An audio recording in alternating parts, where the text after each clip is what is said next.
সেখানে জমি দালাল দিয়েছিলেন, তোমরা এখানে বসবাস করো, এখানে তোমরা বাড়ি করো, খেত খাবার করো, তোমরা এখানে একটু খাওয়া দাওয়া।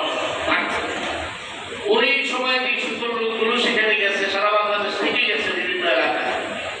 এরকম কিছু মানুষ তারা খুব সাংঘাতিক রকমের দারিদ্র্যের কষাঘাতে জর্জরিত। ওই সমস্ত এলাকাগুলোতে এই কাদিয়ানীরা কাজ করে, খ্রিস্টানরা কাজ করে। মুসলমানদেরকে একদল খ্রিস্টান বানাইতেছে, আরেকদল কাদিয়ানী বানাইতেছে। এবং সেটা খ্রিস্টানরা তো খ্রিস্টান নিজেদের পরিচয়, কিন্তু মুশকিল হলো এই কাদিয়ানীরা নিজেদেরকে মুসলমান পরিচয়, নিজেদেরকে কি পরিচয় দেয়? মুসলমান পরিচয়। কোন আওয়ামী লীগের লোক যদি নিজেকে বিএনপির পরিচয় দিয়া, কি বলে, বিএনপির পরিচয় দিয়া সুযোগ সুবিধা দেয়, অবশ্য এখন মনে হয় এরকম কিছু হইতেছে, এইটা কি মেনে নেওয়া যায় না।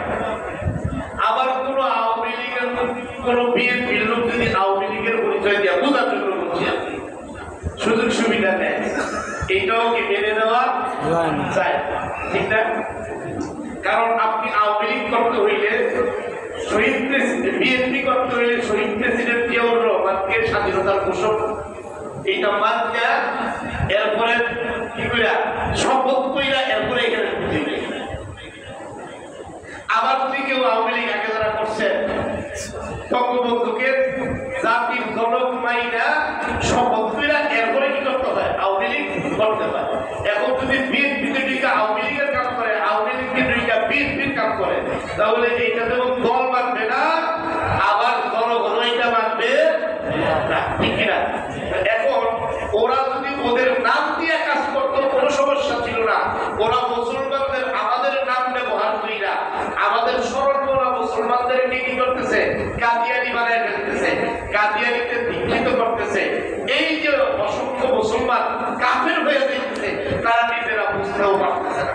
এই কারণে আজকে সেই ৯০-এর দশক থেকে আমরা ছোট ছাত্র জীবনে, সেই সময় থেকে এই দেশের ওলামায়ে কেরাম, সেই হাফিজি হুজুর থেকে শুরু করে সদর শামসুল হক ফরিদপুর রহমাতুল্লাহ আলাইহি থেকে শুরু করে বাংলাদেশের কথা বলছি। এর আগে ভারতবর্ষের ওলামায়ে কেরাম তো করছেনই। এই কাদিয়ানীদেরকে অমুসলিম ঘোষণা করার দাবি নিয়ে আন্দোলন, বই পুস্তক, লেখালেখি, ওয়াজ, নসিহত, সেমিনার, সিম্পোজিয়াম করে আসতেছে। আজও পর্যন্ত অন্যান্য দেশে কি হয়েছে? কাদিয়ানীদেরকে রাষ্ট্রীয়ভাবে অমুসলিম ঘোষণা করে তাদেরকে আলাদা তাদের মর্যাদায় দেওয়া হয়েছে। যেমন এদেশে খ্রিস্টানরা তাদের মর্যাদা নিয়ে, তাদের ধর্মীয় স্বাধীনতা নিয়ে বাঁচতেছে, হিন্দুরা